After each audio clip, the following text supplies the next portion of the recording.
Alright, guys. So we talked previously about the priesthood of Aaron and his sons, and they're kind of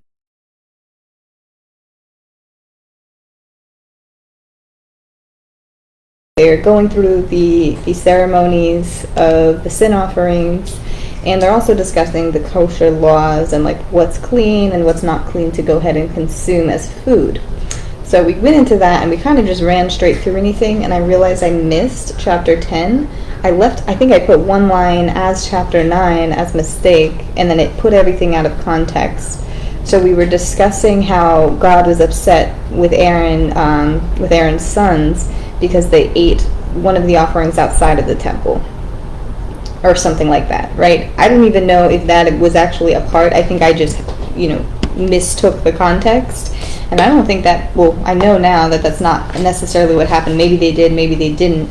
But there was something else that they did that was not of the code, right?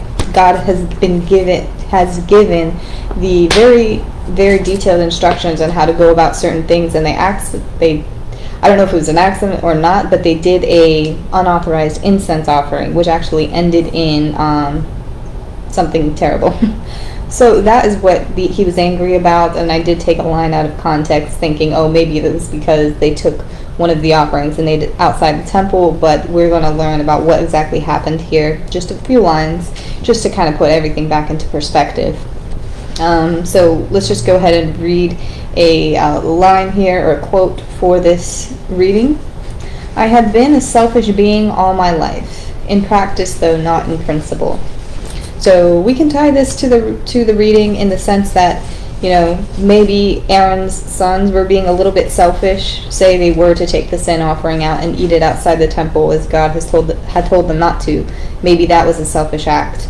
Or maybe just going against the grain and doing something different with the incense, which is truly what happened. We'll go ahead and see what that did. Maybe that was a selfish act, right? In practice, not in principle. So maybe their hearts are not totally impure, right? It's not in their best intention to, go against God, but it's just the way that you do things can be a little bit not good, right? My words are all over the place today, but let's go ahead and just read what we have here. I have been a selfish being all my life. So Aaron's sons, Nadab and Abihu, took their censers and put fire in them and added incense. And they offered unauthorized fire before the Lord, contrary to his command. So fire came out from the presence of the Lord and consumed them, and they died before the Lord. So I did leave all of this part out.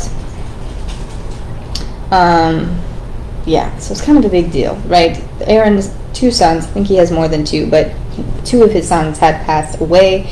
The fire had engulfed them completely.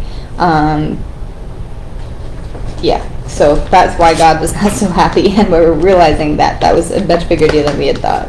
Anyways, so they came and carried them still in their tunics outside the camp as Moses ordered. So they took their bodies out. And Moses commanded, do not leave the entrance of the tent of meeting, or you will die, because the Lord's anointing oil is on you. So they did as Moses said. So again, he's imposing these rules and regulations or method of ceremony to make sure they abide by the ceremony, because again, it's supposed to be a sacred thing. This is specifically for the Lord. It's put in place for the Lord. So if it's out of sorts, God isn't going to be too happy about that. I'm sure hell was not their final destination, right? Death is not the end of everything, right? I mean, they might have passed away from this earth, but I don't think they were, banished, right? So just something to consider here. Just because, they pass away on earth or they die in some kind of terrible way does not mean the total end of the world, in a sense, right? Then Moses is asking Aaron, right? So they did the sin offering after this because there was, in fact, a sin that had taken place. Moses is asking, why didn't you eat your sin offering in the sanctuary area? It is most holy. It was given to you to take away the guilt of the community by making atonement to them before the Lord. So this part here, this is where I took out of context. I accidentally put it as like verse 9:27. And it's not that they took the sin offering and ate it outside the temple. They just did not eat it at all. So this is what Aaron said. Aaron replied to Moses, "Today they sacrificed their sin offering and their burnt offering before the Lord. But such things as this have happened to me. Would the Lord have been pleased if I had eaten the sin offering today?" When Moses heard this, he was satisfied. So Aaron was overseeing his other, could have been his nephews or maybe his other sons, performing the sin offering and the burnt offering, and then they didn't eat it, or Aaron was supposed to take hold of it, right, because it belongs to the priest. Air Force. See, I'm telling you, they're being a little crazy. Anyways, Aaron was supposed to take hold of it and eat it because it belongs to him as the priest.